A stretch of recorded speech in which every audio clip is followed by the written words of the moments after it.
today, I want to celebrate all you fathers out there. And I also want to make space for the vast amount of experiences around this day that are going to be naturally in this room. People who maybe have father wounds. People who have lost their father. And so I think in some ways to fully celebrate something is to make space for and to include all of the feelings, all of the emotions that might exist around something.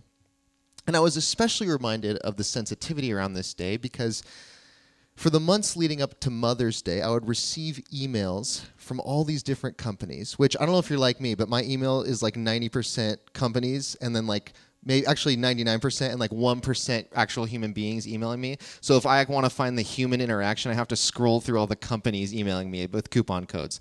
But just me? Is that a millennial problem? You guys do a good job of like sorting your spam. Okay. I'll have to learn. But anyway, the point I'm making is that on Mother's Day, I was getting all these emails saying, here's a great gift to give your mom. Here's something awesome for your mom. And then for the month ahead of Father's Day, I would get all these emails from the same companies, and they would be saying, check this box if you no longer want to hear from us about Father's Day. I don't know if you got any of those emails, but I realized how sensitive and kind of the different tone around this day that exists. And so I really wanted to come into this conversation very sensitively, but I also wanted to come in authentically. And I just wanted to share from my own personal journey in understanding my own identity as a man, as what I hope to be a future father. And really it's a conversation about whether you are male, female, non-binary, trans, a conversation about fully embodying that unique makeup that is you. And even beyond that, what it means for us to be building upon the healing work of generations. See, for the dads in this room, it's likely that you wanted to not only be like the fathers in your life. Maybe you wanted to be nothing like the fathers in your life. Maybe you wanted to take the good, but also improve upon the not so good, right? And so there's this growing legacy that happens around generations and fatherhood. And so this message, I've titled it Generational Healing, because I want to focus on the positive, and we probably have heard the words or generational trauma and this conversation that's going on in culture around how wounds can be generational. But I also am extremely hopeful that we can experience generational healing, generational love, generational restoration, not only in our individual journeys, but if we watch our human collective journey, we also see it happening in a larger way. So how does this healing come about? Let's start from the beginning. Let's start with our parents. When we are young, our parents are pretty much like gods to us, right? They are the most powerful people in our life, in our world. And part of this is why there's such a deep emotional charge when it comes to our relationship with our parents, that there's deep love and deep hurt that can exist because of our relationships with our parents. Part of this is because in the first 7 years of our lives, our brains are at their most formative and at their most malleable. So some of the experiences that we have in those first 7 years can radically alter the way that we process life and the world, the way that we interact with reality. And it doesn't even need to come from your parents.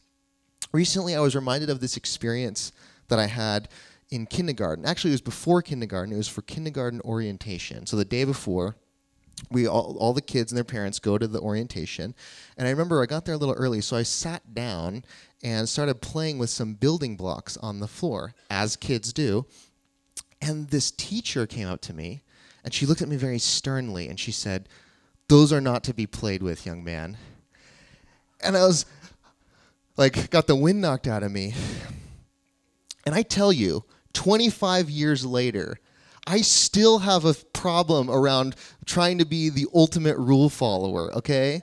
Like, That moment was so minor. She probably forgot about it 5 seconds later. That moment has stuck with me in my subconscious for 25 years. I'm still like, can I do this? Am I supposed to eat that? Is it okay? You know, and it's all because of that moment. So it just goes to show how powerful some of those early experiences can be, regardless of whether it has to do with our parents. We all have things like that, right? We all have stuff, moments, experiences that cause us to enter into life with some defenses up, to be a little untrusting of the world around us, untrusting of our own safety in this world. Our dog, Josie, we got her when she was a puppy, and so she is incredibly trusting. Like, unless you're the UPS or the Amazon person, then she goes crazy. But other than that, she's very trusting, and if you're meeting her for the first time, she will roll on her back and let you rub her belly, which is not something that animals in the wild will do because that's a vulnerable area. But she's like, I have no consideration of that, of danger. And I've noticed that there's a different thing that you'll notice with rescue dogs, because rescue dogs are hard. They've been on the streets, you know, they've seen the stuff. And so they tend to be a little more self-protective. And I have so much empathy and compassion for rescues because, you know, the people who take care of rescues, they're especially thinking about those that, you know, there's like that 2-year period where you don't even know what happened. And you're just like, somehow they survived and we love them so much. And I've been thinking, most of us, we are kind of like the rescue dogs, you know? We all have that stuff that causes us to be a little guarded, to have our defenses up. And maybe that did come from some of the experiences you had growing up involving your parents. But then you think, well, our parents most certainly had some type of similar experience with their parents. And our parents and their parents had that same experience going back. And you realize that you and I are really the end of a chain of human beings that stretches back hundreds of thousands of years. And just imagine how many generations fit into that timeline. There are thousands of generations within your ancestry. And the Buddhist teacher Thich Nhat Hanh has a beautiful picture that he paints with his words around ancestry. He says, if you look deeply into the palm of your hand, you will see your parents and all generations of your ancestors. All of them are alive in this moment. Each is present in your body. You are the continuation of each of these people. That we don't even realize how we hold our family history, our ancestry within our very bodies. And though we may not realize it, we certainly are interested, right? Because we know that the rising popularity of websites like Ancestry.com or 23andMe tell us that we want to know who our people are and where we come from. And beyond that, some of the most ancient spiritual traditions speak with astounding clarity about our ancestors. And in particular, it is the indigenous spiritual traditions that have so much to teach us about the power of our ancestors being with us even in this very moment. That many of these traditions would tell us that your ancestors are acting as spirit guides on your behalf. And just think for a moment how powerful of an image it is to imagine that in your most difficult or challenging times, that your ancestors are all standing there in support with you. Beautiful image that I hope would give us some confidence. But yet we also know that it's not only support that is passed down along ancestry, but there is also pain that gets passed along. The French philosopher Simone Weil put it this way, I love it. Pain and suffering are a kind of currency passed from hand to hand until they reach someone who receives them but does not pass them on. It brings to mind a Richard Rohr quote that we talked about maybe a couple months back. What you do not transmute, you will transmit. Or pain that you do not transform, you will transmit. So the things that come to us, that which we don't heal within ourselves, we will just continue to pass it along. And this is where we enter into the conversation around generational trauma. And it doesn't excuse or it doesn't just swipe aside anything challenging that may have happened to you in your life or anything that was done. But what it does is it gives context for the pain that your parents and their parents and their parents may have also been handed. See, we were all given a mixed hand in this life. Olivia and I love to play cards with one another, but once we actually, we say like, oh, let's play cards, it's going to be so fun. Then when we actually do, I question if it's healthy for our relationship or damaging for our relationship. I see sides of myself that I don't like when we play cards. And part of that is because, I don't know why, but when I get dealt a bad hand and she gets dealt a good hand, I get frustrated at the universe, at her, at God, at myself. It brings up every emotion. I can't handle not being given a good hand. But that's life. In life, we are all given a hand that we don't control. And I hope that just recognizing that, remembering that, takes blame off of you, that you are not at fault for the things that happened to you or the things that was passed down along thousands and thousands of generations. But it is also an opportunity to accept what happened and realize that you can move forward in life with the hand that you were dealt. Your pain doesn't start with you, but it can end with you. How do we begin that work of healing, of ending that pain? I believe it starts with awareness, with bringing awareness to these things. Maybe it's an aspect of your upbringing where you realize, okay, this wasn't exactly normal. This wasn't maybe as healthy as I would have liked it to have been. And you can just look at that and sit with that for a moment. Maybe you look back at the way your family communicated growing up, the things that were said, the things that weren't said, the things that you could talk about and the things you couldn't talk about. And maybe you've recognized growing up and maybe having your own family that you want to make some improvements on that.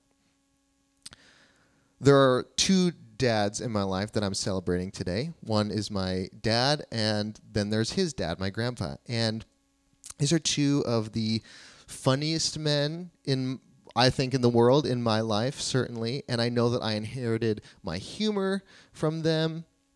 My grandpa, I sent him a Arizona hat to brand him for us, for Team Arizona. And he sent me this wonderful selfie. And you know he's my grandpa because it's not his full face, and that's just what to be expected from a grandpa selfie. Is the chin is missing, but it's okay. I love him anyway. He's a cool dude. I knew I had to just show the Arizona hat because I'm doing the work that we all need to be doing, So, thank you. All right, have a good. No, just kidding. And then there's my dad, and I know that I got my music from my dad. That was him when he was 15, and I didn't look like that when I was 15, and then that was me. So I feel like we obviously have that in common. So, so I love the dads in my life, but I also have looked back and recognized that neither of these men were really the best at talking about emotions, about opening up, about being vulnerable, talking about feelings. And I realized that was something that I also inherited. I also needed to work on. I also decided in my own life, I want to improve upon this. And it's difficult work because you not only have to recognize this in yourself, but you have to recognize this in some of the people that you love the most and the work that needs to be done. And I realized that those traits came from their family and the families going back. And more so, beyond even that, those traits came from the world that they grew up in, that they each grew up in. See, the world consistently changes, and expectations around even something specific as what it means to be a man changes and evolves over time. We all know the way that culture changes, and expectations and roles and understandings change with culture. Think about the changing and evolving conversation around mental health. We're talking about it in completely new, different ways, more open ways. I think about my favorite section in the bookstore is the self-help section because I just think there's really cool spirituality books that end up there. But for a long time, there was a stigma around the self-help section, as if you should make someone feel bad for wanting to help themselves. I don't get that. I don't need help, you know what I mean? I'm proud, Or therapy. Think about how therapy has been a punchline for so long. It used to be like, you going to see the shrink? Like, no one talks like that anymore. Do they? There was just silence just now. I know I don't call my guy the shrink. Is that normal? Okay, I don't know. Maybe I'm going to try it and just see what he does. But we've been pushing back. Every generation pushes back in some ways on the generation before it. And one way that we have been pushing back, I know in my generation, is on gender roles, and what even is gender. And one of these conversations that we've been having in this arena is around toxic masculinity. And I've heard some people who have some resistance when they hear that word. That, I've heard it said like, I don't believe in such a thing as toxic masculinity. But for me, I'm thinking, I think that there's toxic anything. You know what I mean? Like water can be toxic at certain levels. And so when I think of the word toxic, I really just think of a spectrum of healthy and unhealthy. And we know that there's unhealthy versions of masculinity, surely. And part of that is because our society and our world, if you look throughout history, has been a patriarchal society for the majority of places in the majority of history. And what that has naturally led to is just an imbalance of the masculine and feminine. And it's also meant that unhealthy aspects of the masculine were more accepted because that was the group in power.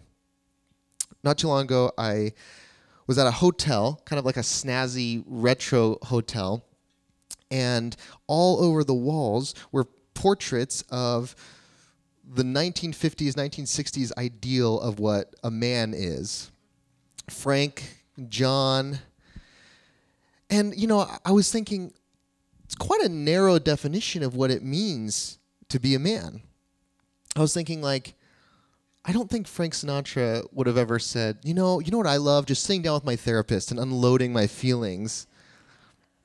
I don't think John Wayne ever said, you know what it's really all about? The present moment, And I was just thinking about my own life and my own not fitting into the masculine archetype that I felt in my own life. Like growing up, I wanted to be. I tried every sport that you could possibly try.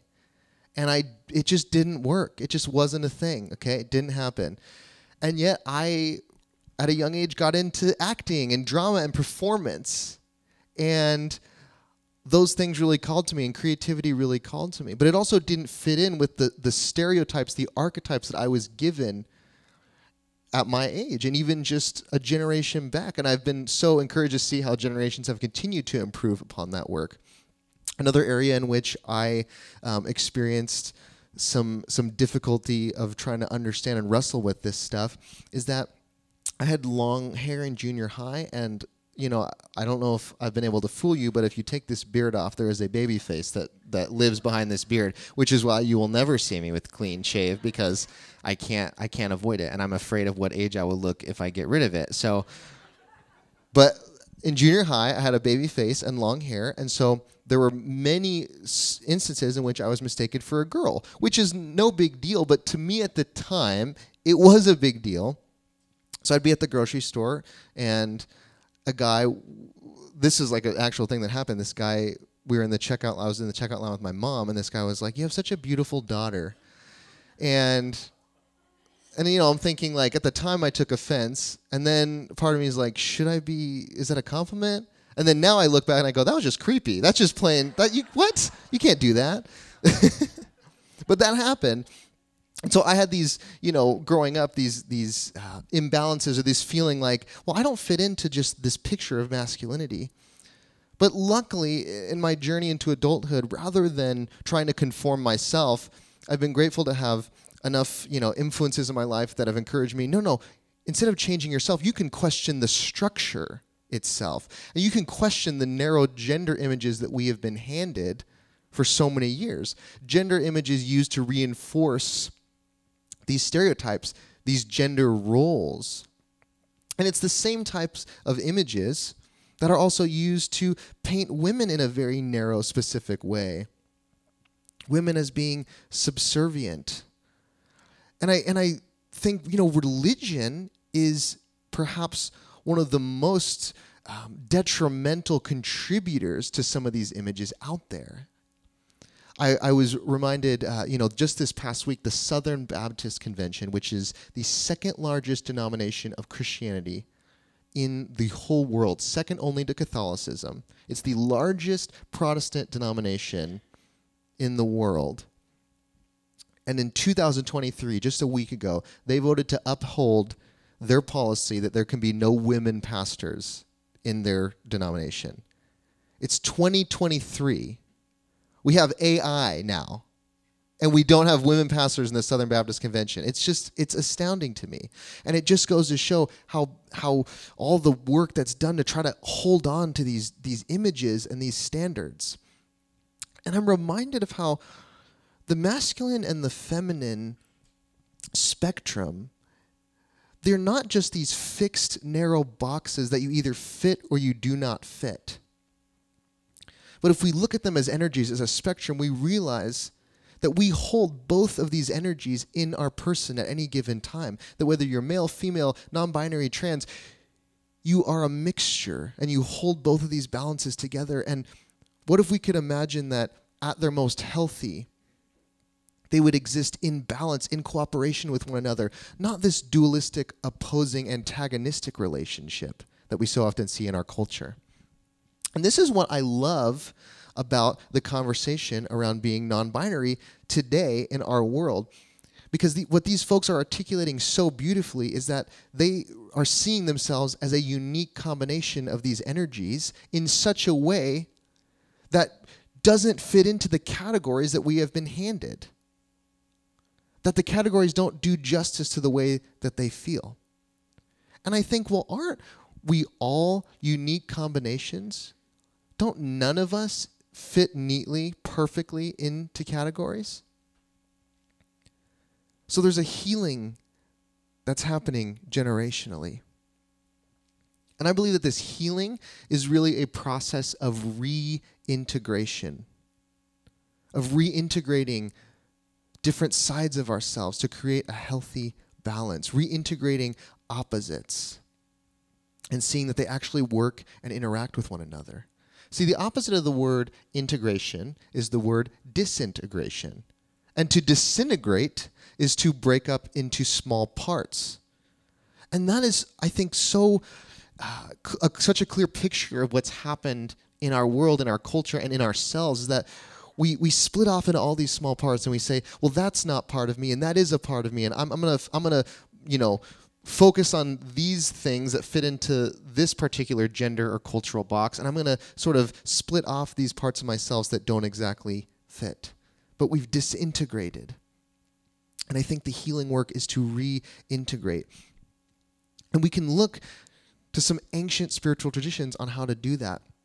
For example, in Peruvian ancient indigenous spirituality, particularly indigenous cultures that have come from the Andean region, so you might consider this Andean spirituality or Andean cosmology, has this incredible belief and idea called reuniting. And this is the belief that the polarities of existence, male, female, dark, light, inner, outer, etc., are interdependent parts of a harmonious whole. So what we in the West tend to do is we say, well, this is a duality, and if there's opposites, one naturally needs to be dominant over the other. But what the Andean cosmology, something that we might in our language think of as complementary duality, what they have done is to say, no, these opposites are actually polarities that balance one another. There's a researcher named Hilary Webb who looked further into this. She says, reuniting doesn't focus on the differences between two beings. That is what disconnects them. Instead, we focus on the qualities that brought them together. That is reuniting. We don't really see the differences. That's why we see them as not necessarily opposed, but as complementary. One on its own can't hold everything, can't take care of everything. Not only are they great together, but they need to be together. There is no other way. When there is another, it represents extra strength for both. And I wonder, what would it be like not to only apply this in our relationships, in our collective gatherings, but also individually, if we applied this concept within ourselves, this idea of complementary dualism, with the different parts of who we are, that even as a male, that you are not just pure masculine energy, but that there is an aspect where the feminine energy can come in and balance you out, and vice versa. If you are a female, you are not just pure feminine energy, but that the masculine energy can also exist within you. And that maybe to truly be a man is to incorporate and bless and honor the feminine energy within you, and to truly be a woman is to incorporate and bless the masculine energy within you. Reintegration. So as we heal in this way, the collective also heals. And certainly this is a slow process, one that takes hundreds of thousands of years, and one that happens through generations passing down cultural conditioning year after year after year. But it's not just through these symbols and images that this is passed. There's also something physical happening within us. And this is best understood through a kind of emerging field called epigenetics. And epigenetics essentially proposes that the experiences that we have in life, and particularly some of those early, first 7 year experiences, they can actually alter our DNA. Not that they damage it or change the actual structure of our DNA, but that they change the way in which our DNA can express itself. And if that sounds a little woo to you, I've brought Harvard in to back me up. Not this.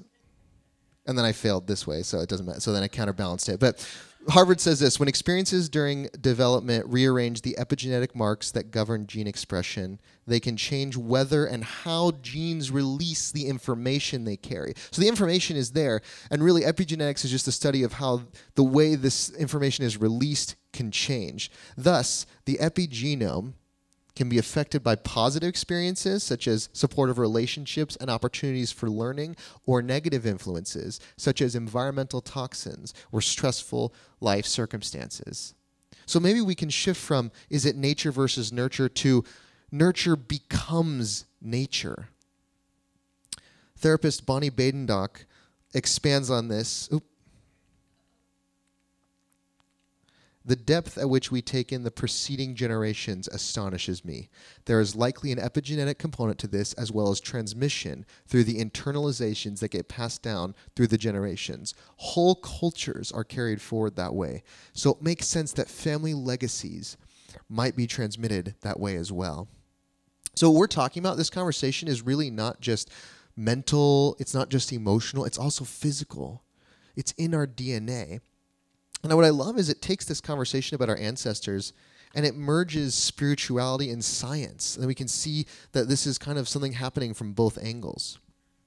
But I'm encouraged with what Alicia Elliott, Indigenous author, says: if intergenerational trauma can alter DNA, why can't intergenerational love? See, I believe love is stronger than the hurt. I believe love can reintegrate even the most disintegrated parts of ourselves. And I believe this is something that every wisdom tradition is really pointing towards. 1 Peter 4:8, most of all, love each other steadily and unselfishly, because love makes up for many faults.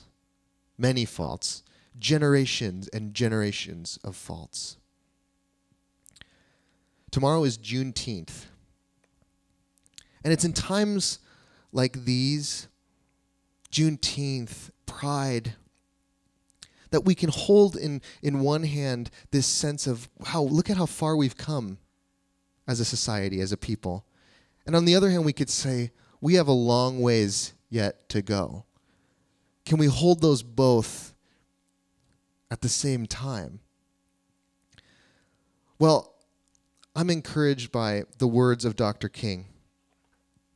And he said this: the arc of the moral universe is long, but it bends toward justice. It might be slow, it might be steady, but I believe that we can bear witness to this. Maybe it's more slow than we'd like to see in our own lifetime, but we can still attest that it's happening. And what if you observed this happening in your own family history? What if you looked at your own journey of life? And you said, yeah, the arc of my life is long, but it bends toward love. It bends toward hope. The arc of my family history, the arc of my ancestry is long. It's slow, but it bends toward restoration. It bends toward healing. And I have faith in this type of love, not because I just read it in a book or not just because someone told me, but if we zoom out together and look at the slow and steady change happening in our world, we can see that this is occurring and that you and I have an opportunity to participate, not just to observe, but participate in this process by becoming cycle breakers. So how do we do this? Well, just a couple things. First, what if we were to celebrate every step that we witnessed being taken in the direction of love, no matter how small that step might feel at a given moment? I want to just share a quick clip of a step towards love that we've seen not too long ago. Family in Georgia says they have wrestled with their faith for years as they learn to accept and then embrace that their son is gay. Today, their new book hits stores, and they hope it can help other parents like them. 11 Alive reporter Andy Parati talked to Lynn and Greg about their journey and why they think other parents can learn from it. Is a picture of Greg. When Lynn and Greg McDonald look at their family portrait today, this is not how they envisioned it 10 years ago. But I wouldn't change a thing. in the picture, their son Greg Jr. with his soon-to-be husband. While all smiles now, that's far from the day their son came out of the closet at 17 years old. I was truly devastated. I was so scared. I was scared for him. I was scared for me. As conservative Christians, they told their son that being gay was unacceptable in their family and the church. We were like, well, listen, we need to spend some time. We need to get you fixed. Those were words that left my lips. I thought, wow, are we going to be able to go to the same church? Are we going to still have the same friends? The Alpharetta parents considered sending their son to gay conversion therapy, a practice outlawed in some states and recently profiled in the movie Boy Erased. The McDonalds worked to accept their son, but it wasn't until doctors diagnosed Lynn with breast cancer 5 years ago that their outlook really changed. And then I was faced with, how do I want to live the rest of my life? And what kind of difference do I want to make? They then started a faith-based organization called Embracing the Journey and a soon-to-be-released book with the same title to help other Christian parents. When children come out of the closet, the McDonalds say many Christian parents go into the closet themselves for fear of retaliation from the church. Staying in the closet for anybody is not a good thing, right? Nothing good grows in the dark. The whole idea of loving our LGBTQ children is not in spite of the Bible, it's because of the Bible. So there's multiple ways to look at this story, because you might be sitting here and you might see this and you might say, yeah, of course we love and we accept and we embrace. But then there's also this recognition, you heard it in the mother's voice. She said, I was scared for him. And you hear the cultural conditioning that the parents went through that made them feel afraid for themselves and for others. And you realize that even if you might consider this to be a small step in the direction of love, can we still celebrate every step that's taken? We recognize their own background. We recognize the context that this is happening in, and we still celebrate it. Another thing that we need to focus on is just doing our own work, healing on our own, realizing that you can't control someone else's healing journey. You can only control your own. But when you heal, you're doing it on behalf of your ancestors who couldn't. You're doing it on behalf of your parents who might not have been able to. Recognizing that healing is an inside job, first and foremost. And third, recognize how far you've come in your own personal journey. It can be very easy to get down on yourself, to feel like I'm not doing enough, I haven't healed enough, I haven't grown enough. But if you look at the generations that have come before, that have led to you being here, may you just look at your own life and also find gratitude for the opportunities that you've had to heal. I'm going to close with this quote. Our ancestors knew that healing comes in cycles and circles. One generation carries the pain so that the next can live and heal. One cannot live without the other. Each is the other's hope, meaning, and strength. Gemma B. Benton. You and I are part of a much larger process that goes from way before we've been here and will continue long after we're gone. And what if our part is just to heal and love as much as we can? Even if it's just 1% better than the last generation, that you've contributed to that moral arc of the universe, that you've contributed to the ancestral process of generational healing. We're going to transition into our discussion time, and I just want to reiterate that this is not in any way a requirement. This is sort of like the end of our service, but if you want to stay and you want to just kind of have a conversation with some people in the room about some of the things that were brought up, I want to encourage you. You're also welcome to do that. You can leave, grab coffee, you could do whatever you'd like, but discussion time is what's next, and here are the questions for us today. What is something you learned from a father or parental figure, and how can we embrace the masculine and feminine within? Thank you, everyone.